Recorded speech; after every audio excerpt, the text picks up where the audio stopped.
Welcome to flavours of India.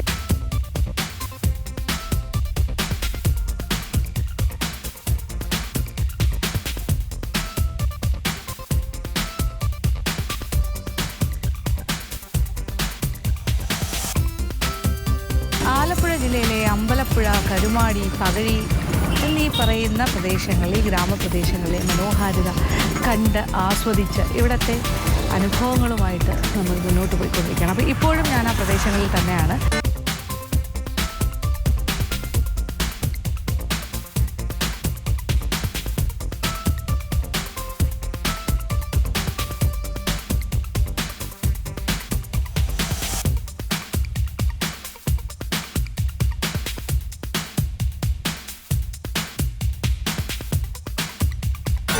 പകഴിയിൽ നിന്നും ഒരല്പം ഏതാണ്ട് 2 കിലോമീറ്ററോളം സഞ്ചരിച്ച് കുന്നുമ്മ എന്ന് പറയുന്നൊരു സ്ഥലത്ത് ആ ഭാഗത്തെത്തിയിരിക്കുകയാണ്. പമ്പയാറിൻ്റെ തീരത്ത് ഞാനിങ്ങനെ നിൽക്കുക. ഇത് ശരിക്കും പമ്പ ഇങ്ങനെ ഒഴുകുന്ന മനോഹരമായ കാഴ്ച. അപ്പോൾ ഈ പമ്പയാറിൻ്റെ തീരങ്ങളിലെല്ലാം തന്നെ വീടുകളുണ്ട്. പല അവിടെ കാണാമല്ലോ, ആ സൈഡിലും ഈ സൈഡിലൊക്കെ വീടുകളുണ്ട്. അവർക്കെല്ലാം എന്ത് രസമായിരിക്കും തൊട്ട് ഫ്രണ്ടിലിങ്ങനെ പമ്പയാർ ഒഴുകുന്ന കാഴ്ച. അപ്പോൾ ഇങ്ങനെ ബോട്ട് ജെറ്റീസും പിന്നെ എന്താ പറയുക, പമ്പയാറിലേക്ക് ഇറങ്ങി നിൽക്കുന്ന ഒരു ഭാഗം, ചെറിയ ചെറിയ ബ്രിഡ്ജസ് കണക്ട് ചെയ്യുന്നത്, 2 റോഡ്സ് തമ്മിൽ കണക്ട് ചെയ്യുന്ന ഗ്രാമങ്ങളാണ് ഇതെല്ലാം തന്നെ. ഈ ഗ്രാമാന്തരീക്ഷങ്ങൾ അങ്ങോട്ടും ഇങ്ങോട്ടും ഗ്രാമത്തിലെ വീടുകളും അവരുടെ യാത്രാ സൗകര്യത്തിനായിട്ട് ചെറിയ പാലങ്ങൾ, ബ്രിഡ്ജസൊക്കെ ഉണ്ട്. അപ്പോൾ ഇതെല്ലാം ഒരു കുട്ടനാടിൻ്റെ ഒരു സ്റ്റൈലിൽ ആ ഭാഗത്ത് പോകുമ്പോഴും നമ്മൾ കാണുന്ന കാഴ്ചകൾ തന്നെയാണ്. ആ ഒരു ആംബിയൻസ് തന്നെയാണ് ഇവിടവുമെല്ലാം. അപ്പോൾ ഇവിടെ ഇപ്പോൾ വന്നിരിക്കുന്ന കുന്നുമ്മ എന്ന് പറഞ്ഞ സ്ഥലത്തേക്ക് വന്നിരിക്കുന്നതിന് പ്രത്യേക പർപ്പസ് ഉണ്ട്. ഇവിടെ ഒരു ഓർണമെൻ്റൽ ഫിഷിൻ്റെ ഒരു ഹാച്ചറി ഉണ്ട്. അപ്പോൾ പുലിമുഖം ഹാച്ചറീസ് എന്നാണ് അതിൻ്റെ പേര്. സോണൽ എന്ന് പറയുന്ന ഒരു വ്യക്തിയാണ് നടത്തുന്നത് ആ സ്ഥാപനം. അപ്പം അത് വളരെ ഡിഫറെൻ്റ് ആണെന്ന് പറയുന്നു. ഒരുപാട് റെയറായിട്ടുള്ള കളക്ഷൻ, വ്യത്യസ്തമായ മത്സ്യങ്ങൾ അവിടെ ഉണ്ടെന്നാണ് പറയുന്നത്. അപ്പോൾ അതൊന്ന് കാണാനായിട്ടാണ് ഈ ഭാഗത്തേക്ക് വന്നിരിക്കുന്നത്. എന്നാൽ ഈ പമ്പയാറിൻ്റെ ഭംഗിയും ആസ്വദിച്ചുകൊണ്ട് നമുക്ക് നടന്നു പോകാനേ പറ്റുള്ളൂ ആ ഭാഗത്തേക്ക് ഒന്ന് പോകും. അപ്പോൾ നമ്മൾ പുലിമുഖം ഹാച്ചറീസിൻ്റെ ഭാഗത്തേക്ക് വരുന്നത് അവിടെ ഇവിടെ ഓണർ തന്നെ നിൽക്കുകയാണ്, മിസ്റ്റർ സോണൽ. കുഞ്ഞുങ്ങളല്ലേ 3 പേര് മക്കളെ. ഓക്കെ, അപ്പോൾ ഇത് ഭയങ്കര ഡിഫറെൻ്റ് ആയിട്ടുള്ള ഒരു കളക്ഷനാണ് താങ്കളുടെ കയ്യിലുള്ളതെന്നാണ് പറയുന്നത് അല്ലേ? എന്താണ് ഇവിടെ സംഭവം കൂടുതൽ? ഓക്കെ, കൂടുതൽ എക്സ്പോർട്ടിംഗ് ആണോ? ഓക്കെ, ഓർണമെൻറ്റൽ അല്ലേ? ഓക്കെ, നല്ല ഭംഗിയുള്ള സ്ഥലം. വന്ന് എത്താൻ ഇച്ചിരി ബുദ്ധിമുട്ടുണ്ടെന്നേ ഉള്ളൂ. പക്ഷെ പമ്പയാറിൻ്റെ സൈഡിൽ അല്ലേ നല്ല അതെ. ഓക്കെ, അപ്പം നമുക്ക് അങ്ങോട്ട് നടക്കാം.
അപ്പോൾ ഈ ഓർണമെൻ്റൽ ഫിഷ് ഹാച്ചറിയുടെ വിശേഷങ്ങൾ നമ്മൾ കാണാൻ തുടങ്ങുകയാണ്. ഇത് പമ്പയാറിൻ്റെ തീരത്ത് തന്നെയാണ്. ഈ വീടിനോട് ചേർന്നാണ് ഈ ഹാച്ചറി. അപ്പോൾ ബ്യൂട്ടിഫുൾ ഒരു സെറ്റിംഗ് ആണ്. കണ്ടില്ലേ, ഇത് നാച്ചുറൽ സറൗണ്ടിങ്സിൽ തന്നെയാണ് ഈ മത്സ്യങ്ങളെല്ലാം തന്നെ വളരുന്നത്. അവരുടെ ഒരു ഭാഗ്യമാണ്. കാര്യം ഇങ്ങനെ നെറ്റ് കെട്ടിയിട്ട് ഇങ്ങനെ ഫെൻസ് ചെയ്തിട്ടുണ്ട്. അതിനകത്താണ് ഈ മത്സ്യങ്ങൾ. അതിൻ്റെ പല സ്റ്റേജസിലുള്ളവരുണ്ട്. ചെറിയ കുഞ്ഞുങ്ങളുണ്ട്, അതിനെക്കാട്ടിലും വലുതായത്, അങ്ങനെ കാണാൻ സാധിക്കും. ഇവിടെ ഒരു മൾട്ടി കളേർഡായിട്ട് കുറേ മത്സ്യങ്ങൾ. ഇത് ജാപ്പനീസ് കോയി എന്ന് പറയുന്ന ഇനത്തിൽപ്പെട്ട മത്സ്യമാണ്. ഭയങ്കര എക്സ്പെൻസീവ് ആയിട്ടുള്ള മത്സ്യമാണ്. അപ്പോൾ അതിനുള്ള ഭക്ഷണം ഇട്ട് കൊടുക്കുമ്പോൾ അത് ഭയങ്കരമായിട്ട് അവിടെ വരുന്നു.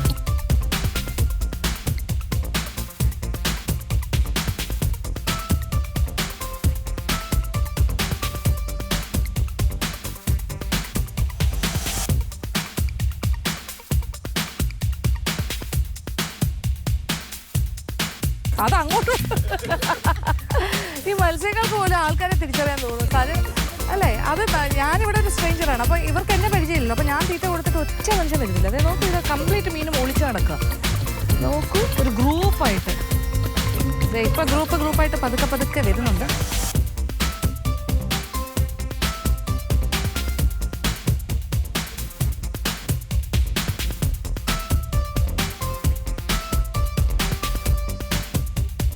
അപ്പോൾ എന്തായാലും ഇത് ഭയങ്കര രസമുണ്ട്. അപ്പോൾ ഇത് ജാപ്പനീസ് കോയി എന്ന് പറയുന്ന കാർപ്പ് ഇനത്തിൽ ഉള്ള മീനാണ്. അതിൽ തന്നെ വെറൈറ്റീസ് ഉണ്ട്, 7 വെറൈറ്റീസ് ഉണ്ടെന്ന് പറയുന്നത്. അപ്പോൾ ഒരു മീനിൻ്റെ വില എന്ന് പറഞ്ഞാൽ ഫുൾ ഗ്രോൺ ആയിട്ട് വരുമ്പോൾ ഒരു മീനിന് 1.5 ലക്ഷം രൂപ വരെ വിലയുള്ള മത്സ്യങ്ങളാണിത്. അപ്പോൾ ഭയങ്കര ബുദ്ധിയുള്ള മത്സ്യമാണെന്ന് ഇപ്പോൾ എനിക്ക് മനസ്സിലായി. കാര്യം ഞാനിവിടെ വന്ന് കുറച്ച് നേരമായി നിൽക്കുന്നത്. അതിന് തീറ്റ കൊടുത്തിട്ട് അത് ഈ ഭാഗത്തേക്കേ വന്നില്ല, ഗ്രൂപ്പായിട്ട് ഒളിച്ചൊരു സൈഡിൽ നിൽക്കുവാണ്. ഞാൻ ഇച്ചിരി ഒന്ന് മാറി നിൽക്കാം. ഞാനിവിടെ ഒരു ബാലൻസിങ് ആക്റ്റിലാണ് ഇവിടെ എത്തിയത്. കുഴപ്പമില്ല. ഇച്ചിരി മാറി നിൽക്കുമ്പോൾ ആ മത്സ്യങ്ങളെല്ലാം തീറ്റ കഴിക്കാനായിട്ട് വരും. അതിൻ്റെ ശരിക്കുള്ള ഓണർ വന്ന് കൊടുത്താലേ അതിങ്ങോട്ട് വരുള്ളൂ എന്നാണ് തോന്നുന്നത്.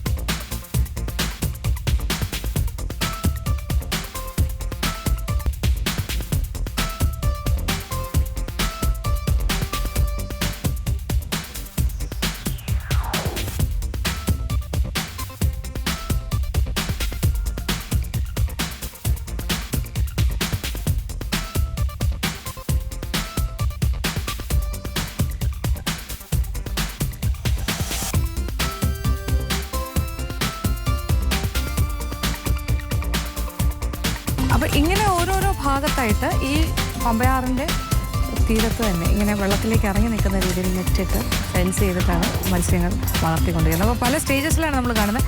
അത് കുഞ്ഞു മീനാണ്. ഇതിൻ്റെ കുറച്ചുകൂടെ വലിയ ഫോമിലുള്ളവരെ കാണാം അടുത്ത സ്റ്റേജിലെത്തിയ ആൾക്കാർ.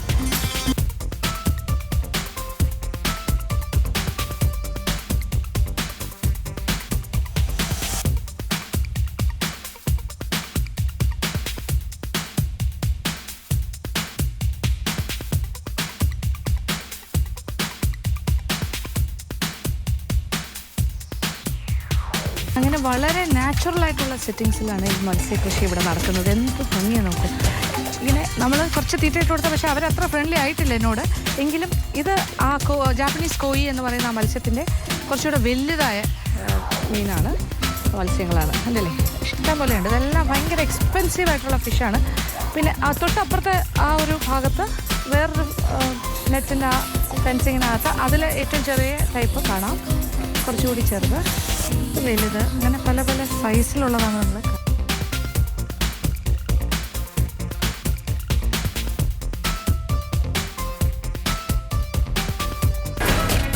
അപ്പോൾ ഈ മത്സ്യക്കുഞ്ഞുങ്ങൾക്കുള്ള തീറ്റയുമായി ഞാനിങ്ങനെ കറങ്ങി നടക്കുകയാണ്. അപ്പോൾ അതിൽ ആരും തന്നെ അങ്ങോട്ട് വരുന്നില്ല മുന്നിലേക്ക്. വളരെ പടം. പക്ഷേ ഇത് അത്രയും പേടിയില്ലാന്ന് തോന്നുന്നു.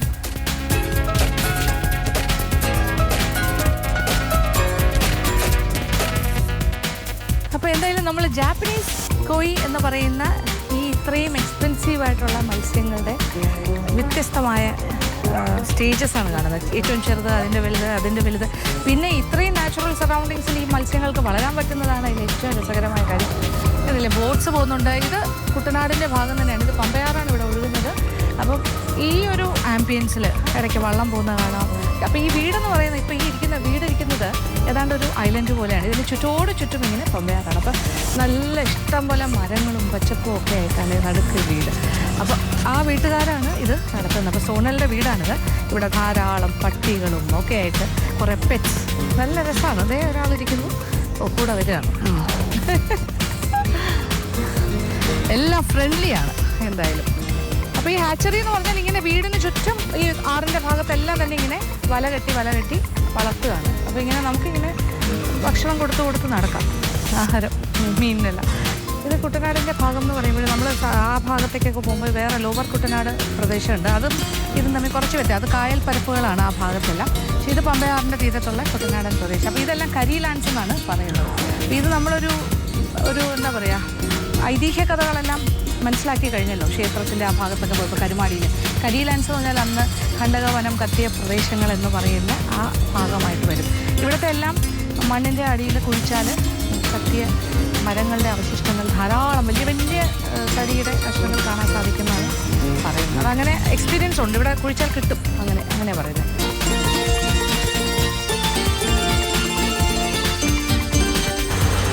ഇത് വ്യത്യസ്തമായ ഒരു ജീവിത രീതിയാണ് നമ്മളിവിടെ ഇപ്പോൾ കാണുന്നത്. ഒരു സൈഡിൽ പമ്പയാർ ഒഴുകുന്നു, അവിടെ കംപ്ലീറ്റ് മത്സ്യകൃഷി കാര്യങ്ങൾ വീട് ദേ ആ ഭാഗത്ത് വീടിന് ചുറ്റും കാണുന്ന കാഴ്ചകളാണിത്. ഇവിടെ എല്ലാം ഹാച്ചറിയുടെ ഭാഗമാണ്. ഇങ്ങനെ വെള്ളം കെട്ടി നിർത്തിക്കുന്നതൊക്കെ മത്സ്യം. ഇപ്പുറത്ത് പാടശേഖരം, ഇവിടെ കൊയ്ത്ത് നടക്കുകയാണ്. മെഷീനാണ് ഈ കൊയ്ത്തിൻ്റെ കാര്യങ്ങളൊക്കെ ചെയ്യുന്നത്. ഇപ്പം എല്ലാം മെക്കനൈസ്ഡ് ആണല്ലോ കാര്യങ്ങൾ.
മെഷീൻ ഇതെങ്ങനെയാണ്, അത് ശരിക്കും നല്ലൊരു പ്രോസസ്സ്, ഫാസ്റ്റായിട്ട് നടക്കുന്നത്. മെക്കനൈസ്ഡ് ആവുന്നതിൻ്റെ ഗുണങ്ങളാണ്.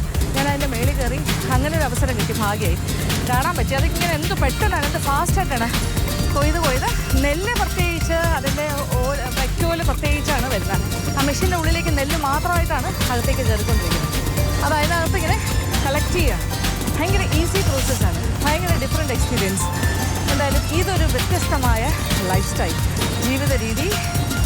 ചുറ്റും പമ്പയാറും വയലും ഈ കൃഷിസ്ഥലവും മത്സ്യക്കുഞ്ഞുങ്ങളും ഒക്കെ ആയിട്ട് വ്യത്യസ്തമായൊരു ലൈഫ് സ്റ്റൈലാണ് അപ്പോൾ സോണൽ ജീവിക്കുന്നത്. എന്തായാലും അവരോട് നമുക്ക് ഭയങ്കരമായിട്ട് എന്ത് ഭാഗ്യമാണെന്നൊക്കെ തോന്നുന്നൊരു ഇത്. പക്ഷെ അവർക്കിത് 7th ജനറേഷനാണ്. അവർ ഈ നാട്ടിലെ അപ്പൂപ്പൻ എല്ലാം ഇവിടുത്തുകാരാണ്. അവരുടെ ഏരിയ ആയിരുന്നു മുഴുവൻ. ഈ ഒരു ഓൾമോസ്റ്റ് 3000 ഏക്കേഴ്സ് അവരുടെ കുടുംബത്തിൻ്റെ ആയിരുന്നു എന്ന് പറയുന്നു. സീലിംഗ് ലിമിറ്റൊക്കെ വന്നപ്പോഴാണ് അതിങ്ങനെ ഡിവൈഡ് ചെയ്തൊക്കെ പോയത്. എന്തായാലും ഇവിടെ 2-3 പട്ടിക്കുഞ്ഞുങ്ങളുണ്ടല്ലോ, അവന്മാരിങ്ങനെ കൂടെ നടക്കും. അവരിവിടെ എല്ലാം ഓടി നടക്കുന്ന ആൾക്കാരാണ്.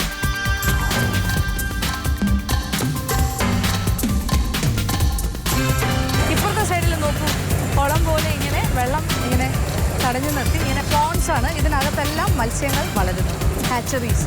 അപ്പോൾ ഇത് ഗ്രീനിഷ് കളർ വെള്ളം എന്താണെന്ന് ഞാൻ ചോദിച്ചപ്പോൾ അതിൽ ആൽഗയാണ്.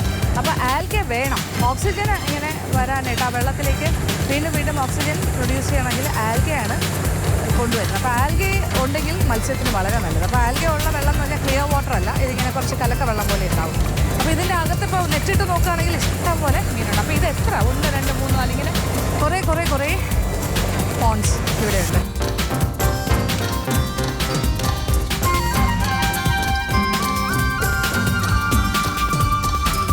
പണ്ടത്തെ കാലത്തൊക്കെ കൊയ്ത്തെന്ന് പറയുന്ന ഒരു ഉത്സവം പോലെയാണ് കണ്ടക്ട് ചെയ്തിരുന്നത്. പാട്ടും പാടി സ്ത്രീകളെല്ലാം ഇങ്ങനെ പാടത്ത് നിന്ന് കൊയ്യുന്ന കാഴ്ച. ഇപ്പോൾ അതൊന്നും കാണാനില്ല. മെഷീൻ എത്ര ഫാസ്റ്റായിട്ടാണ് കൊയ്ത് കൊണ്ടിരിക്കുന്നതെന്ന് കണ്ടല്ലോ. ഈ ഒരു വയലൊക്കെ എത്ര പെട്ടെന്നാണ് കൊയ്ത് തീരുന്നത്. ഇന്ന് വൈകുന്നേരം ആകുമ്പോഴത്തേന് ഈ ഭാഗം മുഴുവൻ ക്ലിയർ ആയി കഴിയും. അപ്പോൾ നെല്ലും ഇങ്ങനെ തിരിച്ച് നെല്ലായിട്ടും വൈക്കോലായിട്ടും ഇങ്ങനെ മാറ്റുന്ന കാഴ്ച.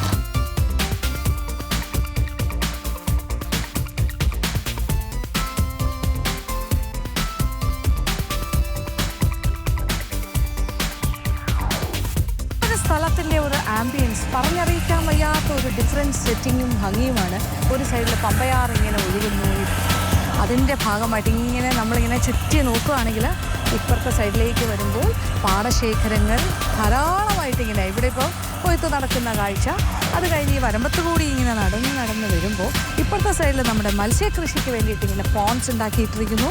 അതും എല്ലാം നാച്ചുറലായിട്ട്. എന്താ രസം. ഇതിൻ്റെ നടുക്കായിട്ടൊരു ഐലൻഡ് പോലെയാണിത്. സോണലും ഫാമിലിയും താമസിക്കുന്നത്.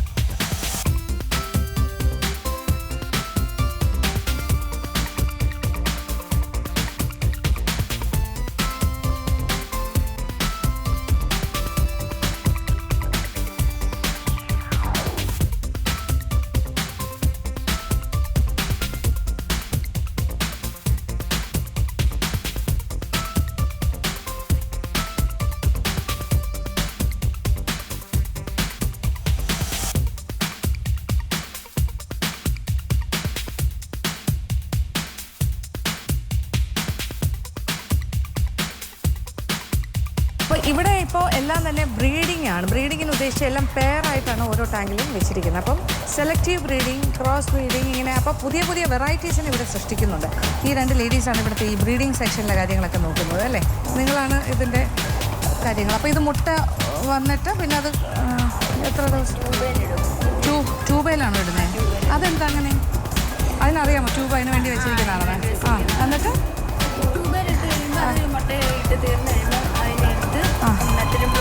നിങ്ങൾ ആ ട്യൂബ് അങ്ങ് മാറ്റും, എടുത്തിട്ട് എവിടെ കൊണ്ട് വയ്ക്കും?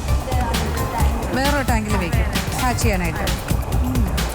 ഇതിൻ്റെ വെറൈറ്റി ഇതിവിടെ സെലക്റ്റീവ് ബ്രീഡിംഗ് നടത്തി കൊണ്ടുവന്നാണ്. ലോങ് ഫിൻസ് ഒക്കെ ആയിട്ട് ഒരു ഡിഫറെൻറ്റ് ഡിസൈനിലുള്ള ഒരു ഏഞ്ചൽ ഫിഷ് കണ്ടില്ലേ?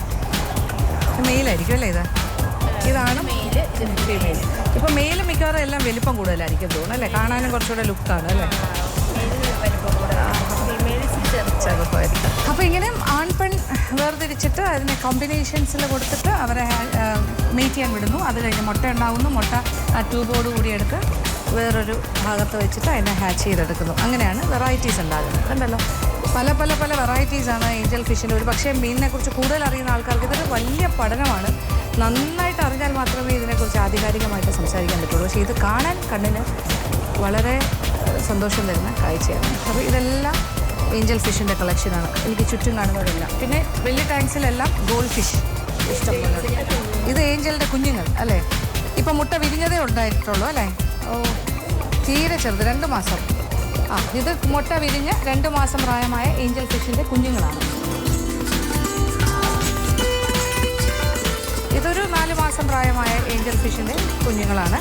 ഇനി ഇത് ഏതാണ്ട് ഒരു കുറേ കൂടി നല്ല സൈസൊക്കെ ആകാനായിട്ട് 1 വർഷത്തോളം എടുക്കും.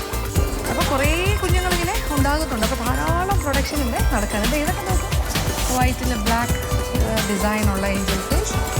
ഇവിടെ ഒരു multi colour, orange, green and white. എന്തായാലും ഡിഫറെൻ്റ് ആണ് കാര്യങ്ങൾ.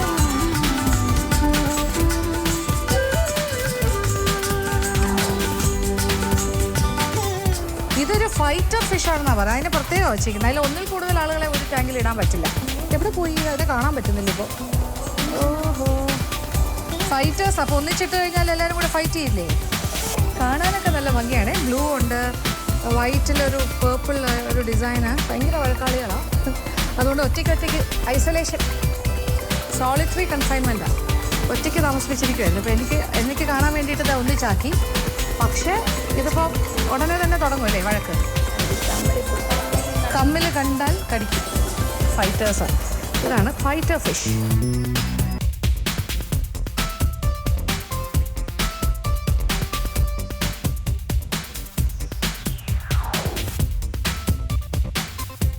വേറെ ധാരാളം ടാങ്ക്സ് ഉണ്ട്. അപ്പോൾ എനിക്ക് ചുറ്റും കാണുന്ന എല്ലാ ടാങ്ക്സിലും ഏഞ്ചൽ ഫിഷിൻ്റെ വെറൈറ്റീസാണ്.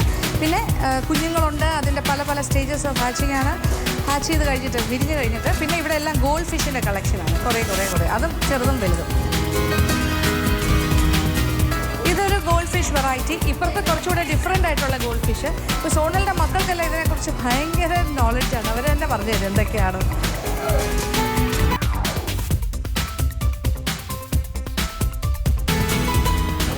അയ്യോ, അതിന് കുഴപ്പമൊന്നുമില്ലല്ലോ. കണ്ടല്ലോ ഗോൾഡ് ഫിഷ്. അയ്യോ പാവം, നല്ല അനുസരണയായിട്ടിരിക്കുന്ന നോക്കൂ. സ്വീറ്റ് കണ്ടോ? അയ്യോ, ഉറങ്ങുവാണോ ഈ ഗോൾഡ് ഫിഷിനെ നോക്കി? എന്ത് അയ്യോ, എന്ത് പാവം തോന്നിയോളൂ. ഒറ്റ ചാട്ടം. ഓക്കെ. ഭയങ്കര രസമുണ്ടല്ലേ? ഇങ്ങനെ മീനിനെ ഇങ്ങനെ നമുക്ക് കൈ കൊണ്ടെടുക്കാൻ അല്ലെങ്കിൽ കിട്ടാറില്ലല്ലോ.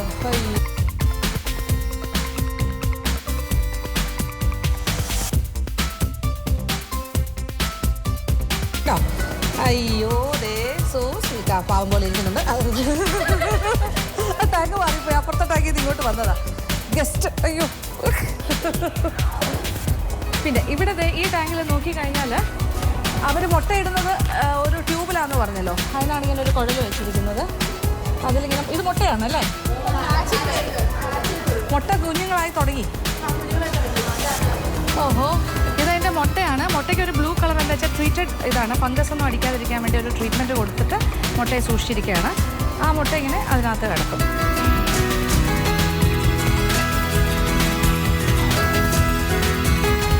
അപ്പോൾ നമ്മൾ ഈ ഹാച്ചറി വിശേഷങ്ങളെ കാണുന്നത്. അപ്പോൾ മുട്ട കണ്ടോ കണ്ടല്ലോ, മുട്ടയുടെ അടുത്ത സ്റ്റേജിൽ ഇത് വിരിഞ്ഞതാണെന്ന് പറയുന്നു.